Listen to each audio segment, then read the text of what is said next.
Good afternoon, everybody. Welcome to this webinar on the Procurement Bill.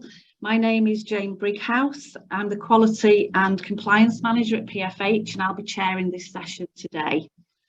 Procurement reform is very high on our agenda at PFH, as I'm sure it is within your own organisation, so we're very pleased to be hosting this session today. I'm delighted to introduce Andrew Milross, who's going to talk to us about what the Procurement Bill will mean for housing providers. Andrew is a leading procurement and construction lawyer at Anthony Collins Solicitors.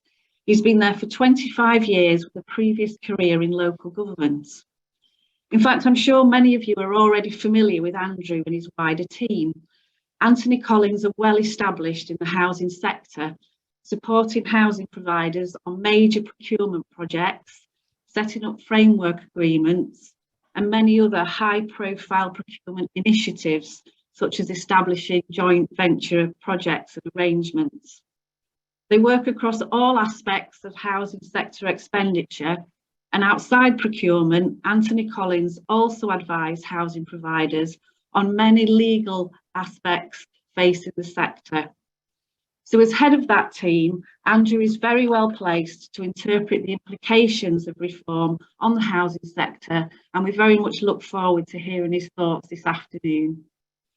Just before we do so, there's a couple of housekeeping points. First of all, there is a little questions and answers button at the bottom of your screen if you want to use that to raise any questions that you have, and we will do our best to respond to those. We will either respond to them as we go through the webinar, but we also have time at the end of the webinar to pick up any questions. And then finally from me, the session is being recorded, and we will be sending that recording out to all those who have registered for the webinar today. So if you have colleagues that have registered and have been unable to attend, then we will send that recording out afterwards. So thank you very much for attending. Enjoy the webinar, and I'll hand over now to Andrew. Good afternoon, everyone. Move swiftly over that slide into our first slide. So it's important to think about what's the context for the procurement bill. So a few W questions. Whenever I talk to clients about writing a specification for anything, and here's our specification for the webinar, I tell them to ask W questions. So why, what, when, how, that's dot a W at the end, and what. So let's start with the why. Why is the government bringing forward this procurement bill? So it's important to recognise that it's actually part of the post-Brexit agenda. So we finally exited the European Union on the 31st of December 2020. The government produced a green paper proposing considerable freedoms from those nasty European procurement rules which everyone hates having to comply with. So during this webinar, I think I'll leave it to you to work out whether the government has achieved its objective of simplification, flexibility, opening up procurement, and making life easier for everyone. Those were the stated political aims in the Green Procurement Green Paper. So that came out at the start of last year, and it went through a consultation process. And the procurement bill came out at the start of this year, and it's still working its way through Parliament. So when?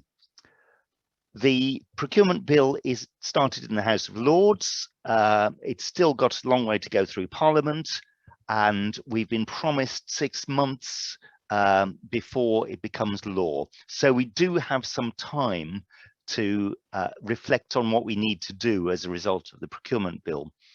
However, this is legislation, this is primary legislation, so it's an act of Parliament.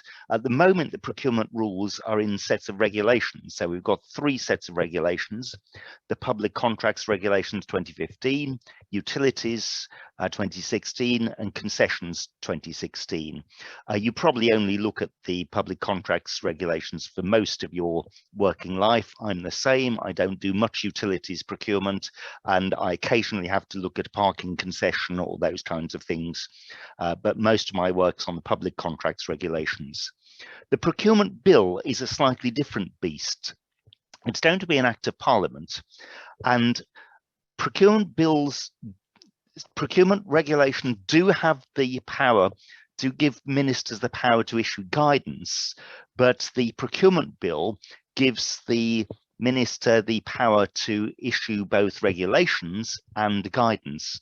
So quite a lot of the detail is being left to the regulations. So even when the Procurement Bill is passed in its final form, we'll still have some legislation outstanding. We'll need to look at various sets of regulations around notices, what notices will have to contain, for example. And on top of that, there will be a set of guidance. So you're going to have 3 documents to look at rather than just 1 or 2, 1 being the regulations and 2 being the regulations and the guidance. So the next question is where? Where does the bill apply to? So it applies in England, and it also applies to Wales, and there are 1 or 2 specific provisions that will apply just to Wales, and 1 or 2 provisions that will apply just to England. So the government is cooperating with the Welsh Assembly, the Senate, over the Welsh provisions and how much of the provisions are going to apply in Wales. Who, how, and what? Well, that leads us on to our next slide. So the question is, who does the bill apply to? The government has said that the intention is that there shouldn't be any change to the organisations that are covered by the bill. But they've gone about it by a very different route, a much more circuitous route. At the moment, we have a concept called a contracting authority. And a contracting authority includes central government, local government, and bodies governed by public law. And that's where registered providers, or in Wales, registered social landlords, fit in. You are bodies governed by public law. In other words, you are not-for-profit organisations set up in the public interest, and you are subject to what's called management supervision by the regulator. So that was established in 2004 when the European Commission brought a case against the UK. Prior to 2004, people thought that registered providers, RSLs then, weren't regulated, but the Commission thought otherwise and brought a case against the UK. So how does the government define the organisations that are caught by the procurement rules? They start by saying that they apply to any authority. So the first question is, are you an authority? Are you authorities? And taking the normal dictionary definition of the word authority, it's an organization that exercises power with some legitimacy behind that. That's from my political science degree. You probably don't fit into the normal dictionary definition of authority, but there's a nice little provision in clause 1 which says an authority includes any legal person. Now that's just plain bad drafting. It's much simpler to say any person rather than any authority, rather than just using the term authority and then defining that as being any legal person. And a legal person is either an individual or an organization. So any organization with functions of a public nature. Now that takes us into a whole new can of worms. So for the purpose of the Freedom of Information Act, you don't exercise functions of a public nature. For the purposes of the Human Rights Act, sometimes you're caught by that. For the purpose of judicial review, it depends what functions you're exercising, whether they are functions of a public nature. So the question is, do you exercise functions of a public nature? I don't know the answer to that. But I think that if the government persist with the current definition, there may be an argument, and one or two of you might want to think about collaborating on a court case to establish whether you do actually exercise functions of a public nature. And if not, then you would be completely exempt from the procurement rules. So the government have said the Cabinet Office is leading the Procurement Bill. They've said that they are not intending to change the definition, but if they don't change the wording, then potentially they may be changing the definition, and there might be an opportunity for you to get out of the procurement rules. The last part of the definition is that you are subject to contracting authority oversight. Now, that is the same effectively as the management supervision test. So you are effectively caught by that because you are subject to oversight by the regulator. So I think we'll assume for the moment that you are caught by the procurement rules, although there may be an opportunity to take a pot at that once the bill is passed, if the Cabinet Office doesn't decide to change the definition of organisations that are caught by the procurement rules. So the next place I go is to look at what do the rules cover? And what contracts are exempt from the rules. I always start with exemptions because if you're exempt, then you don't need to read further into the rules. So the first exemption that I'm going to look at is the one for group structures. This came from the Tekel case. It's in one of the schedules to the Procurement Bill. And at the moment, there are three tests as to whether a subsidiary is exempt from the procurement rules in relation to contracts between the parent and the subsidiary. The first test is whether the parent exercises control over it, the control test. The second one is whether the parent owns the subsidiary and that there's no what's called private capital in there. We're not talking there about funding, we're talking about ownership capital. And then the third one is that the subsidiary derives more than 80% of its turnover from activities that have been entrusted to the subsidiary. It's this third test that the government is proposing to change. Let me give you a little bit of history. In the Tekel case, which was in the 1980s, which established the exemption, the test was whether the subsidiary carried out activities with the parent. When the 2014 directive was a twinkle in the European Commission's eye at the consultation stage, they were proposing to change that test to being whether the subsidiary carried out its activities for the parent. And quite a few of us in the procurement lawyers world made comments that that was actually quite a big narrowing of the test. Where we ended up was we ended up with a test as to whether the subsidiary carried out activities that were entrusted to the subsidiary. So we've set up a number of organizations where the parent, if you think about two asset owning registered providers within a group structure, for example, the subsidiary carries out its activities. It doesn't do them directly for the parent, but it is legitimate to say that the parent has entrusted those activities to the subsidiary. In the Procurement Bill, they're proposing to go back to the narrower definition, for and on behalf of the parent. So you may need to look at your subsidiaries as to whether they are actually carrying activities on behalf of the parent.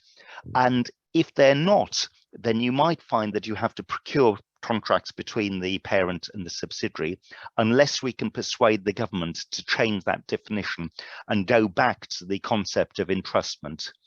I should say that we have sent a technical paper to the Cabinet Office, picking up these and a number of other legal drafting points on the bill. And I know that some of our competitors, so Trowers, for example, have got Lord Best on board in the House of Lords, and they're feeding in through him, and we've fed some things through them as well. So there's definitely a pincer movement from the lawyers in the sector to try and get things changed in the drafting and to make life easier for all of us. The second concern was that the original bill didn't have any provisions for multiple tackle. So where two organizations, two registered providers, or a registered provider and a local authority collaborate, there was no provision for the tackle exemption to apply there. So that one has been fixed by the government. There's been a government amendment in the House of Lords to add in the multiple tackle. So if you were concerned about that, that is being fixed by the government.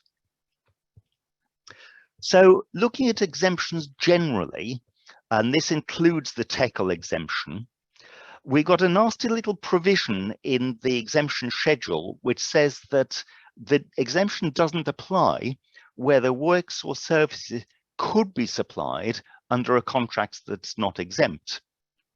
So if you think about that, if you could have services provided by an organization other than the subsidiary that you own, for example, a DLO, and it's easy to see how a contractor, an external contractor, could provide the same services that a DLO could apply, then on the wording of the exemption clause, then the exemption doesn't apply. So that cuts a whole swathe through the drafting. We've put an e-briefing on our website on this issue if you want to see more. And generally, we've put quite a few e-briefings out. So do go on the Anthony Collins website if you want to have a look at those and see what we've said around those. This applies also to land transactions.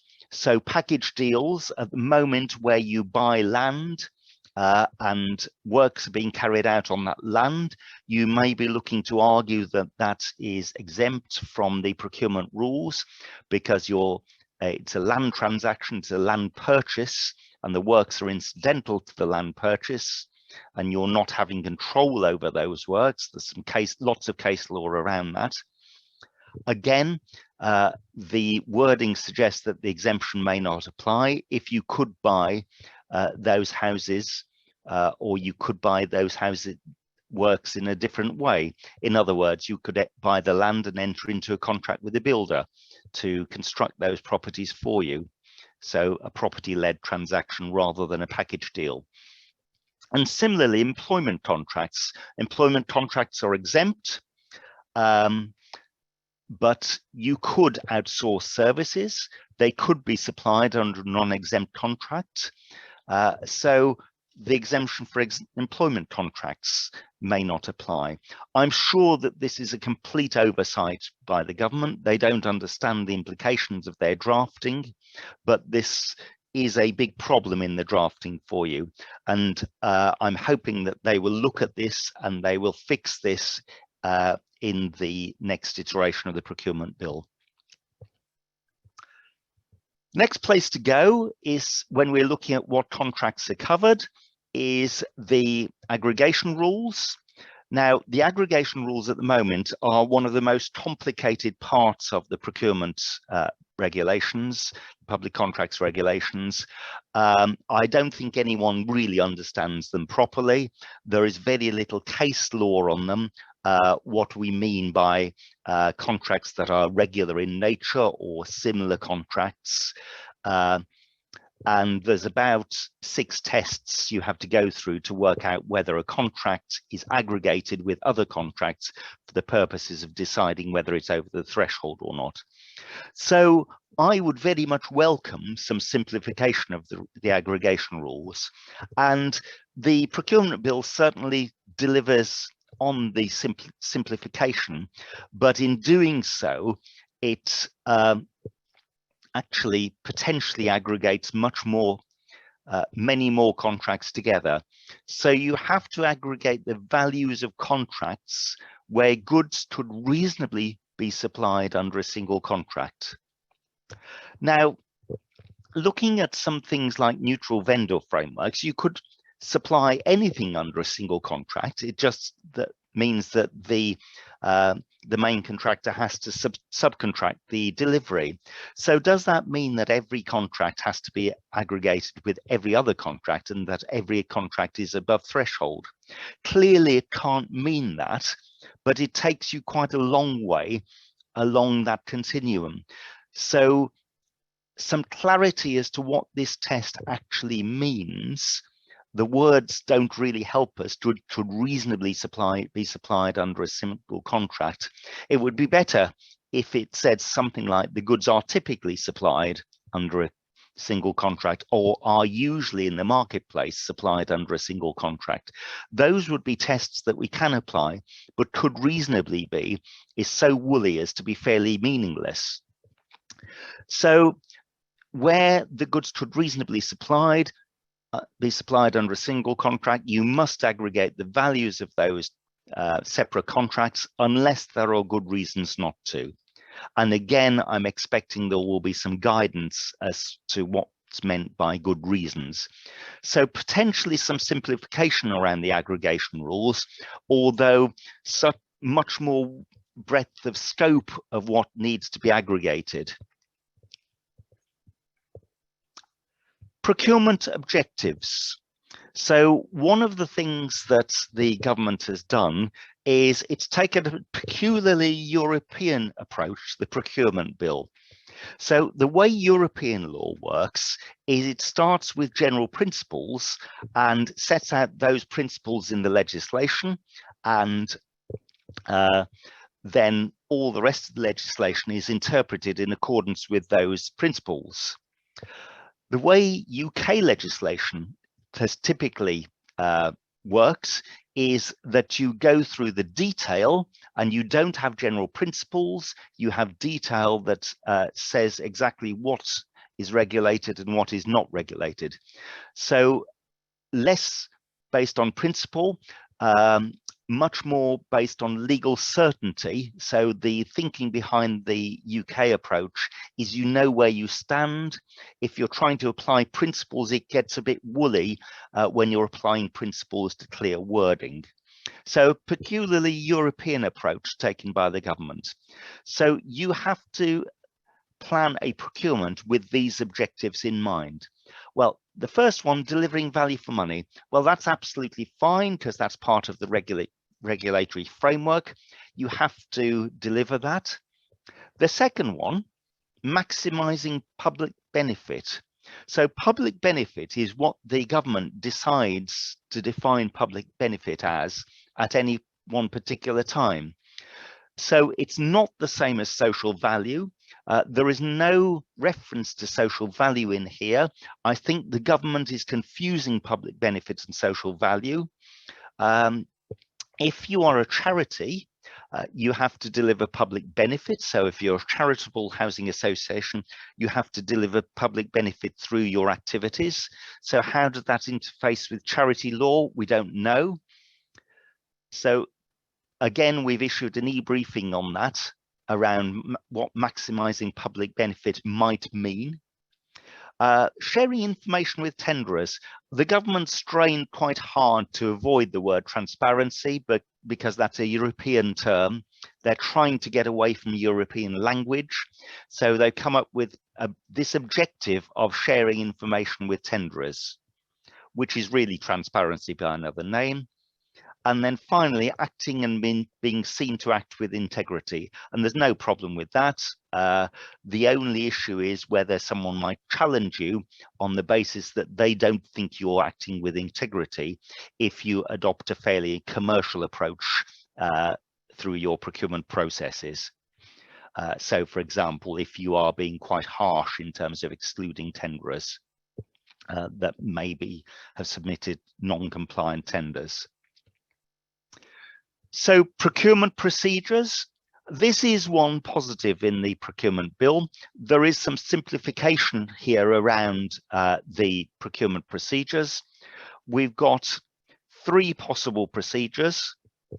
We've got the open procedure, which is basically exactly the same as the open procedure at the moment. We've then got an other competitive tendering procedure. So I'm going to call that the OCT procedure because other competitive tendering is too many words. So the OCT procedure. Basically, that is any procedure you like. So it could be the restricted procedure. It could be something like competitive procedure with negotiation. It could be competitive dialogue. It could be the old negotiated procedure, or it could be something that you've used for light touch regime contracts. So any procedure you like, as long as it's fair, transparent, and disclosed. And the final one is direct award, which is limited to specific circumstances. So notices. I'm afraid this is where a lot of the work under the Procurement Bill will fall. There are huge numbers of notices proposed in the Green Paper. I thought that they'd actually slim them down in the Procurement Bill, but they haven't actually done so. They've just hidden them in different parts of the Procurement Bill. So we've got pipeline notices setting out your pipeline of procurements for 12 months hence, if your procurement is over a certain value. We got planned procurement and preliminary market engagement notices. So 2 notices there instead of a single prior information notice, a PIN. We've got a tender notice. That's your contract notice. Your used to be the OJU notice. Now it's the FATS notice, find a tender service notice. And the associated tender documents. So those have to be uploaded in the same way that you have to upload your contract and procurement documents. Contract award notice. So contract award is going to be the start of standstill here. It's not when you sign the contract. So instead of giving a standstill notice to bidders, you will post a standstill notice on Find a Tender Service. And then when you sign the contract, you have to submit a contract details notice. There's lots more notices. So there's notices around excluding people from the procurement process. There's notices around changes to contracts, as we have at the moment. There's notices at the end of a contract, when a contract comes to the end. And there's notices around KPI performance. So this is going to be a real paper chase, and you are going to need to tool up in terms of resourcing your procurement team for drafting and submitting all these notices. Alternatively, the procurement providers will probably automate some of this process. I can't think that this is in anyone's detail to have so much of a paper chase.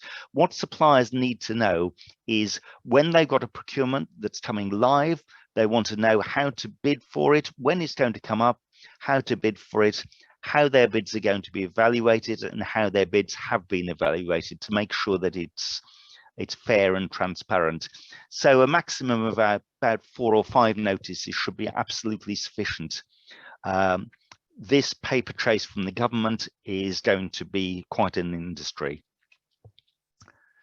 Going through the procedure, so supplier exclusions, so this is pre-qualification as it used to be, selection now, and this is under any procedure, so the open procedure or the OCT procedure, other competitive tendering procedure. So we have conditions of participation, so those are the selection criteria. Those have to be proportionate, no change there.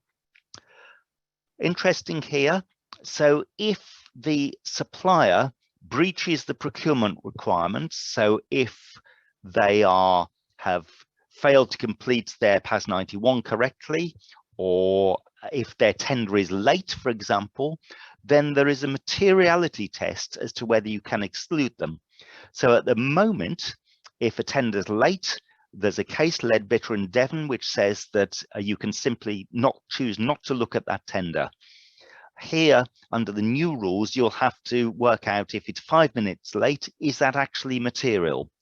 And there are lots of potential for challenges here. Acting improperly. So the classic scenario, the tenderer bids, doesn't propose any changes to the contract documents. They win the tender, usually for a place on a framework. they pass the contract documents to their lawyers and insurers, and they come back with a whole raft of amendments. That's clearly acting improperly. Under the current rules, provided you've made it clear in your ITT that you won't accept post-tender changes, you can simply say to that tenderer, withdraw those proposed changes, or we will regard your tender as non-compliant and go to the second place tenderer. Under the new rules, you can exclude them only if that would result in an unfair advantage, which can't be avoided by other means. So you're going to have to assess whether the proposed changes would result in an unfair advantage to that tenderer.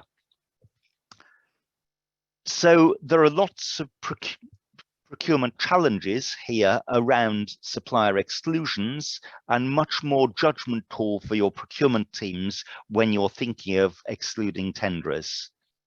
We're going to have a new test for excluded suppliers, so there will be a central debarment list.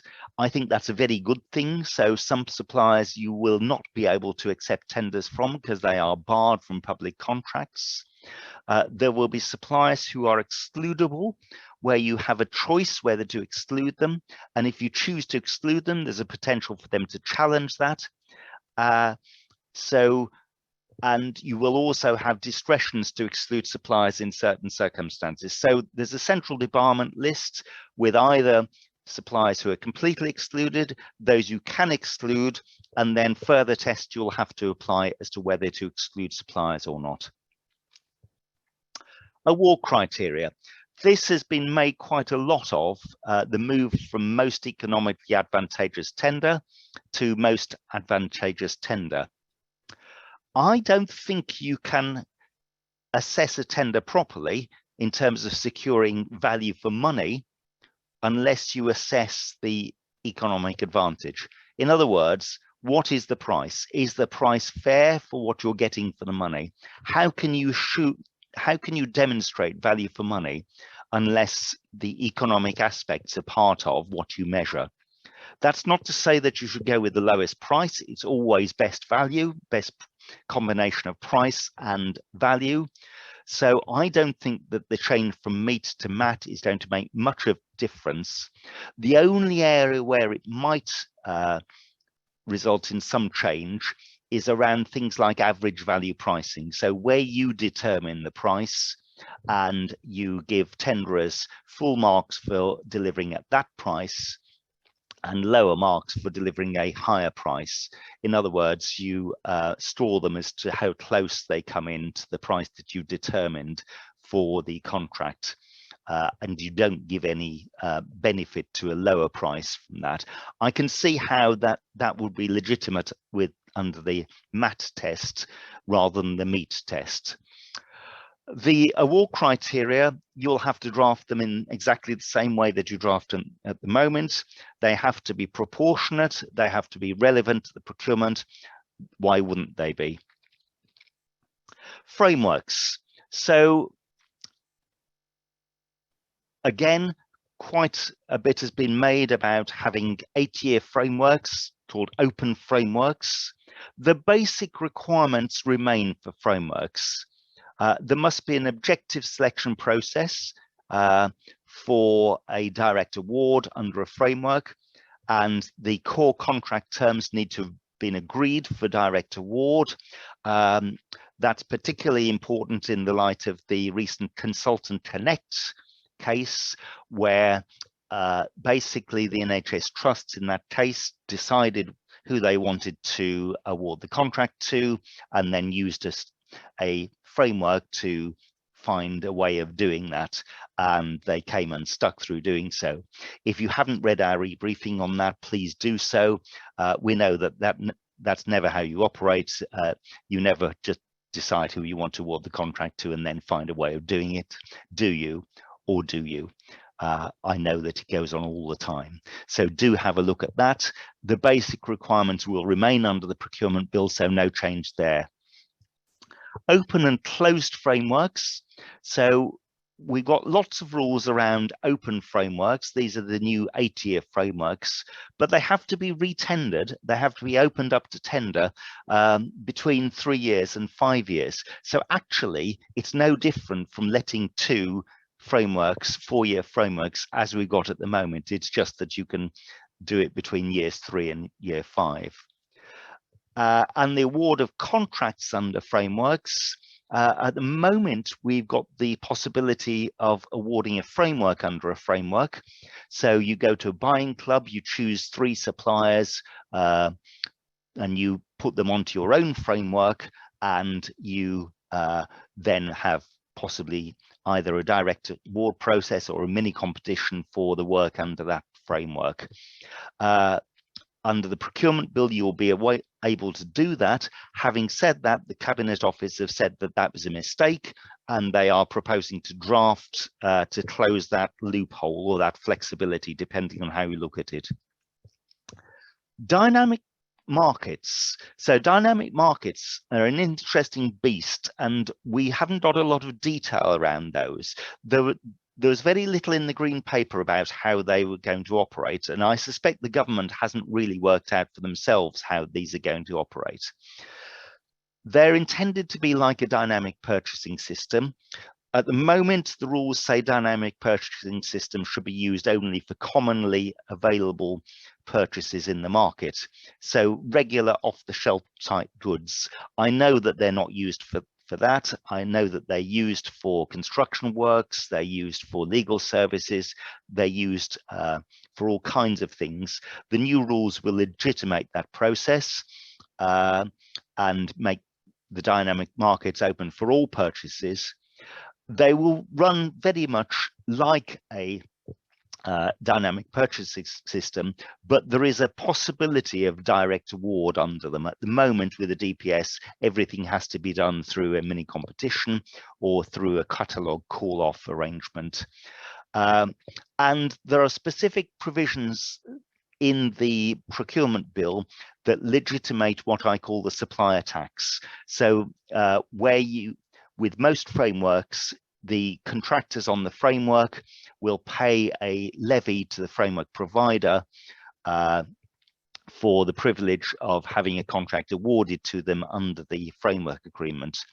My personal view, and I've said that in the Green Paper response, is that frameworks are better, buying clubs are better financed by the client side. I would prefer a move to that, and I propose that in the Green Paper response, but the government's gone the opposite way and legitimated the current arrangements where the contractor or the provider on the pay framework pays a levy to the framework provider. KPIs. So contract management now, there are provisions around contract management. Some of the terms like 30-day payment, those are automatically implied down the supply chain, so you will not have to put those into your contracts anymore.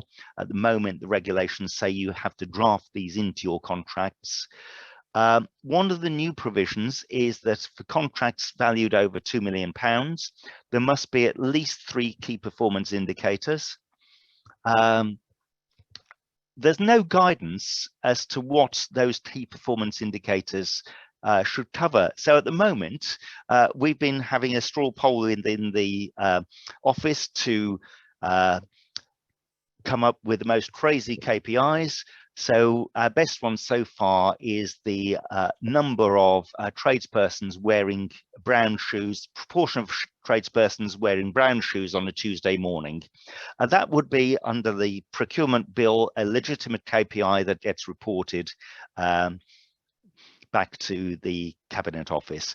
I'm sure you will come up with sensible KPIs. I'm expecting some guidance around those.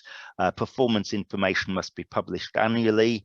The government is trying to standardize KPIs. I'm sure the danger here is that they will be comparing apples with pears, and there'll be a scrabble over performance data and massaging performance data to make contractors look good when you're looking at them for future contracts. Standstill. So standstill will be different. The contract award notice will start the standstill period.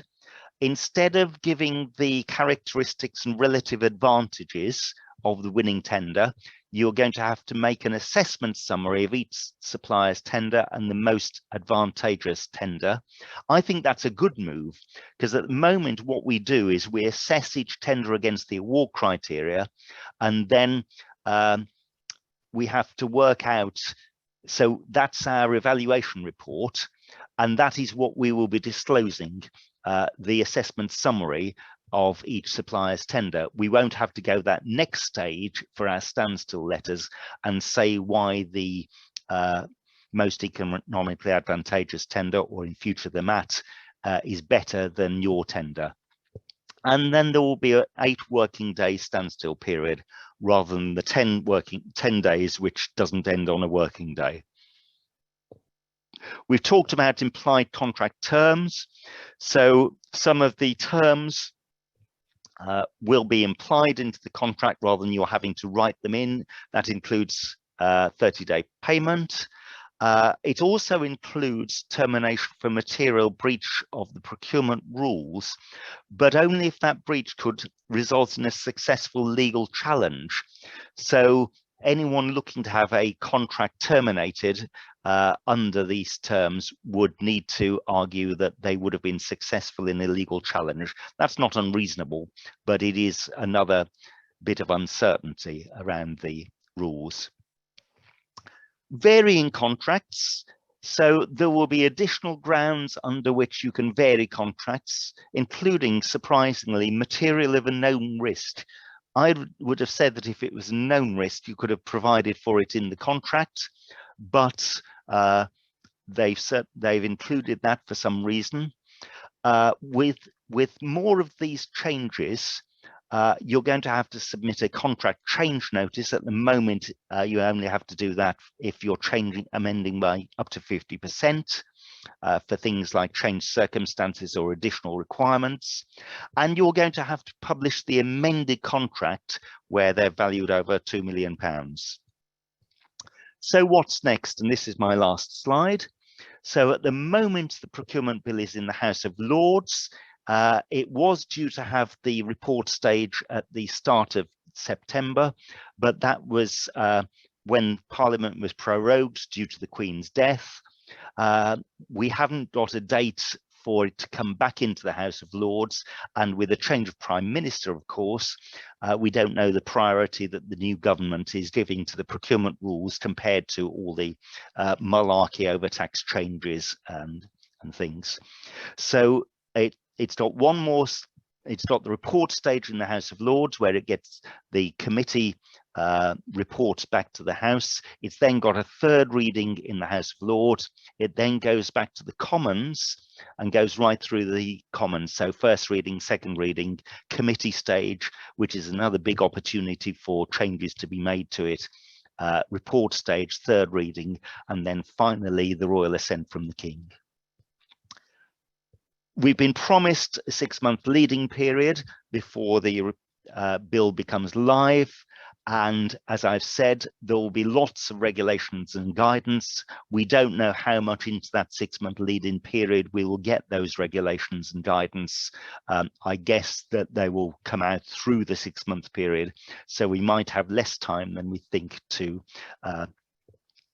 prepare for it. So any questions? Thank you very much, Andrew, for that informative session. I think without a doubt there are some challenges ahead for us all, I think. We have got some questions in. So we've got a question going back to the definition of contracting authority, and I think you referred to the fact that the drafting was perhaps not as clear as we would like it to be. We've been asked a question as to whether that fact could mean that other organisations I've could be seen caught it. by The the question, regulations, yes. and the example is outsourced healthcare companies, that perhaps clumsy drafting might mean that organisations are inadvertently caught by the new regulation. Yeah, the question is, are they exercising functions of a public nature? And the nature of that test is unclear in the context of the Procurement Bill. So yes, it could potentially do that if they are exercising functions of a public nature. I think there's a distinction between exercising functions of a public nature and being a contractor to help an organization deliver functions of a public nature. So if you take your contractor here, so contractor delivering repairs and maintenance, I don't think that they would be caught because they are a commercial organization. They're clearly exercising functions of a commercial nature, and there may be a distinction here between functions of a commercial nature and functions of a public nature. That takes you into interesting territory around the group structures, because at the moment there's some case law that says if you have a TECL subsidiary or a Regulation 12 subsidiary, they are caught by the procurement rules. That's the lit spec met case, and under our briefing, can't have your cake and eat it. So if you want to have a look at the briefing around the lit spec MEC case, if you have a subsidiary that is a TECL or Regulation 12 subsidiary, they have to follow the procurement rules. We don't know what the position will be under the procurement bill there. So yes, potentially other organizations could be caught by the new regulations, or potentially less organizations could be caught by the new regulations. So potentially your DLOs may escape the new regulations, depending on whether they're exercising functions of a public nature or whether they are by reference exercising functions of public nature. But then if you look at the test, the group structure test, are they carrying out works for the contracting authority? Yes, they are. So a whole load of uncertainty around that. I suspect we won't know any more until A, we get some guidance, B, the government changes the rules, and or C, there's some case law on it. Thank you, Andrew. Another question is about timescales. Timescales. I can see there's two timescales questions. Somewhat, yeah. I would be very surprised if the procurement bill became law this side of Christmas. It wouldn't surprise me if it was the new year that we were looking at for, or potentially even later, for the bill to get through the Commons. It's going to really depend on what priority the government gives this compared to its other agenda. And with a change of Prime Minister, we haven't really got a feel for this. We know that there's no date for it to go back into the House of Lords yet. It's a bit like sort of missing your flight. You have to wait for the next available flight with space on it, and most of the next flights are fully booked. So same with parliamentary time. There's a parliamentary programme, and it will need to wait for space within the parliamentary programme to get back in. So I would have said we're looking at sort of summer next year at the earliest for it to go live. It could be sooner, it could be later. My money would be that's the earliest. Thank you. And Andrew, just following on from that, do you think there's going to be any scope for organisations to perhaps extend existing contracts in order for them to be able to benefit from the new flexibilities, for example, of the more flexible tendering processes? So rather than, re-award a contract just prior to the new regulations coming in, to extend those contracts perhaps through modification notices. Do you think there's so you're going to have to look at Reg 72 as to whether there are grounds for extending, and I think the fact that new legislation is coming isn't quite as strong a ground as we've had to extend them because of COVID. And so I know that there've been lots of extensions of contracts because of COVID, because it's not been appropriate to retender, because a contractor is expected to recover their setup and mobilization costs over 5 years, and then there was a hiatus in delivery where they couldn't deliver and couldn't recover costs, and so there was all kinds of support arrangements and contract variations. I don't think we're in that territory. I think the pure fact that a new procurement bill is coming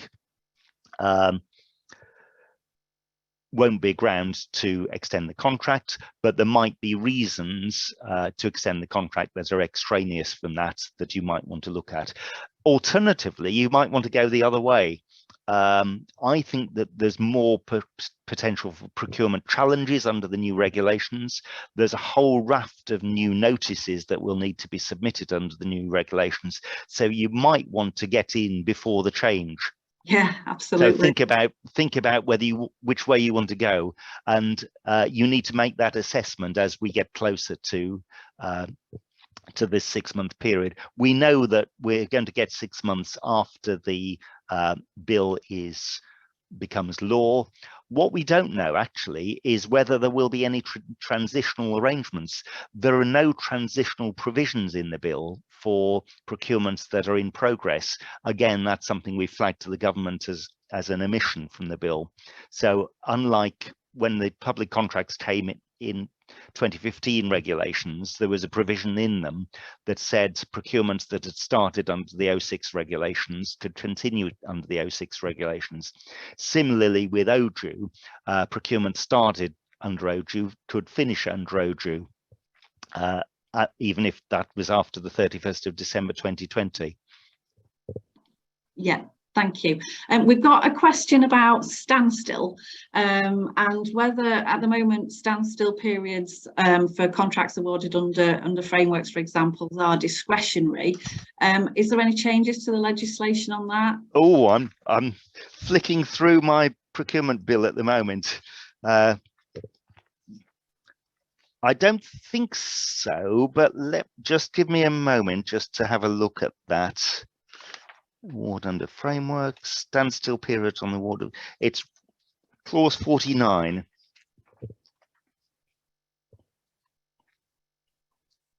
Standstill periods, open frameworks.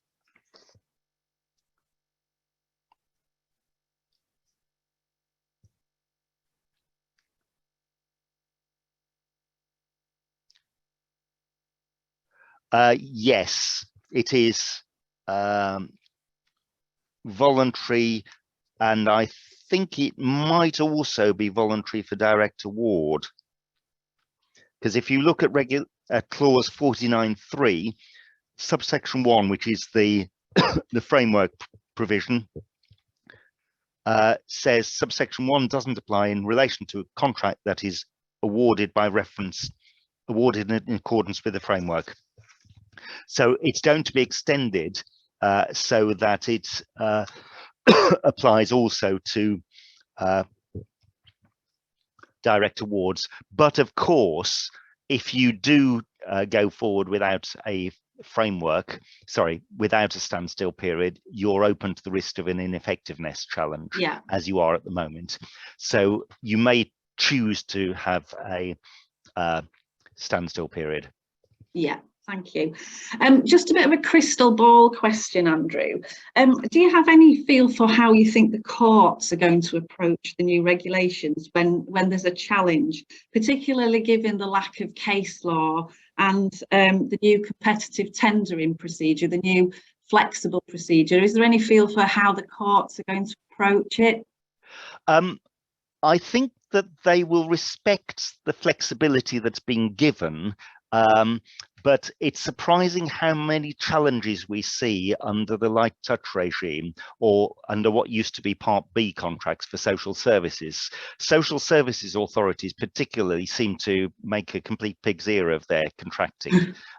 It's not universal, of course, but we've seen quite a lot of challenges around the light touch regime, around Part B.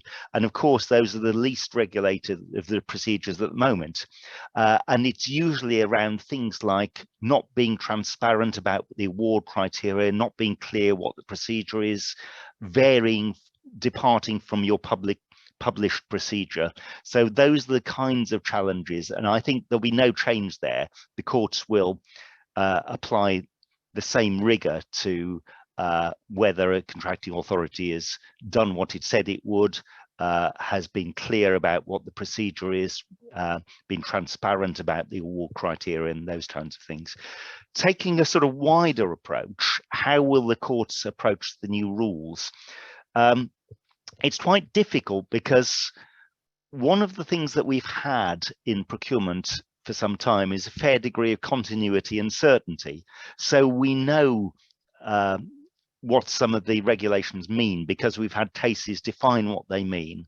When the government is trying to change the wording but keep the meaning the same, that's quite difficult, because generally I say to my trainees, if you're drafting something and you want the meaning to be the same, you use the wording that's been defined in the court and accepted by the court. The whole JCT contract suite is built on that philosophy that when something's been defined by the court, we know what it means, therefore we'll use that wording. So using different words to mean the same thing, there is a danger that the courts will look to interpret it differently from how the original regulations were interpreted. And the classic example of that is what I've said about the definition of contracting authority. The Cabinet Office have said that they're not intending to change the definition, but they fundamentally changed the wording and the whole approach to that definition. Completely pointless as far as I'm concerned, and pure political posturing. Thank you. We're nearly out of time. We've got a few minutes left, so just one last question, Andrew, if that's okay. What should we be doing as organisations at the moment, you know, to get us in the best position to be ready for the changes? Yeah, I think there's two things you should be doing. The first one is you are going to need more resource in your procurement teams, and you need to be starting to make a case to your executive management team on your board to tool up.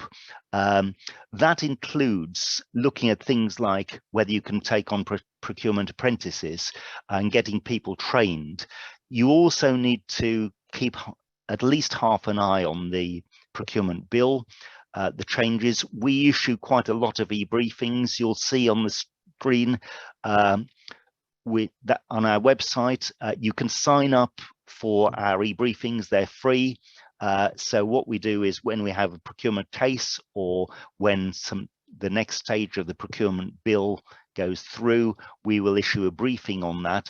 We try to say something different from our competitors. So what we've tended to do is we've honed in on topics rather than give you a complete overview of what the bill says.